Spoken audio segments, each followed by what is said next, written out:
సామాజిక అస్త్రం నెంబర్ 1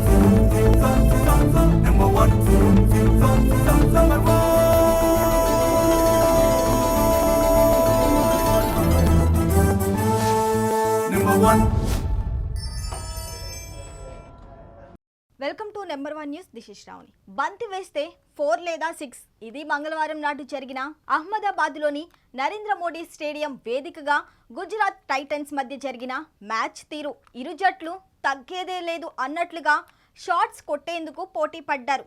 తొలుత బ్యాటింగ్ చేసిన పంజాబ్ 244 పరుగులు చేసింది. పంజాబ్ కెప్టెన్ శ్రేయస్ అయ్యర్ త్రుటిలో సెంచరీ మిస్ చేసుకొని 97 పరుగుల వద్ద నాట్అవుట్ గా నిలిచాడు.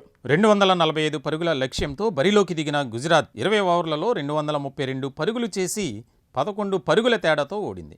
ఉత్కంఠ విజయంతో పంజాబ్ కింగ్స్ ఐపీఎల్లో శుభారంభం చేసింది. శ్రేయస్ అయ్యర్ 97 పరుగులు చేసి బ్యాట్తో చెలరేగితే ఇంపాక్ట్ ప్లేయర్గా వచ్చిన పేసర్ విజయ్ కుమార్ వైశాఖ్ వ్యూహాత్మకంగా ప్రత్యర్థి జోరును అడ్డుకున్నాడు. తొలుత పంజాబ్ 20 ఓవర్లలో 5 వికెట్ల నష్టానికి 243 పరుగులు చేసింది. ప్రియాంష్ ఆర్య 47 పరుగులు, శశాంక్ సింగ్ 44 పరుగులు చేశారు. గుజరాత్ బౌలర్ సాయి కిషోర్ 3 వికెట్లు పడగొట్టాడు. ఛేదనలో గుజరాత్ ఓవర్లన్నీ ఆడి 5 వికెట్ల నష్టానికి 232 పరుగుల స్కోర్ మాత్రమే చేసింది. సాయి సుదర్శన్ 74 పరుగులు, బట్లర్ 54, షేర్పేన్ రోదర్ఫోర్డ్ 46 పరుగులతో పోరాడినప్పటికీ వాటమి తప్పలేదు. పంజాబ్ బౌలర్ హర్షదీప్ 2 వికెట్లు పడగొట్టాడు. శ్రేయస్ అయ్యర్కు ప్లేయర్ ఆఫ్ ద మ్యాచ్ దక్కింది. 245 పరుగుల లక్ష్యంతో బ్యాటింగ్ దిగిన గుజరాత్ ఓపెనర్లు సాయి సుదర్శన్, కెప్టెన్ గిల్ తొలి వికెట్కు 61 పరుగుల భాగస్వామ్యంతో అద్భుతమైన ఆరంభాన్ని ఇచ్చారు.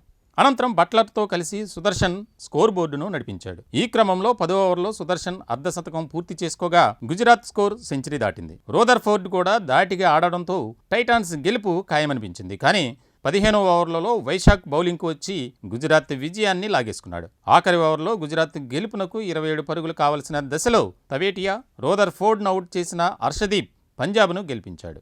2-3 ఓవర్లలో తప్ప 2 జట్ల బ్యాటర్లు చెలరేగి ఆడారు. బౌలర్ ఎవరైనా సరే బంతి వేస్తే కొడితే 4 లేదా 6 అన్నట్లుగా ఆడారు. 245 పరుగుల భారీ లక్ష్యానికి అతి చేరువకు వచ్చిన గుజరాత్ టైటాన్స్ ప్రేక్షకుల మనస్సు దోచింది. మరో 2-3 బంతులు ఉన్నట్లయితే గుజరాత్ ఖచ్చితంగా గెలిచేది.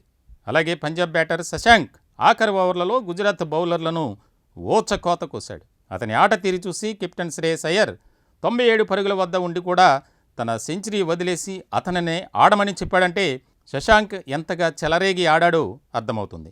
ఏది ఏమైనా మంగళవారం నాడు అహ్మదాబాద్ ప్రజలకు మంచి మ్యాచ్ చూసిన అనుభూతి దక్కింది. మరిన్ని లేటెస్ట్ అప్డేట్స్ కోసం చూస్తూనే ఉండండి నెంబర్ 1 న్యూస్. సామాన్యుడి చేతిలో సామాజిక అస్త్రం.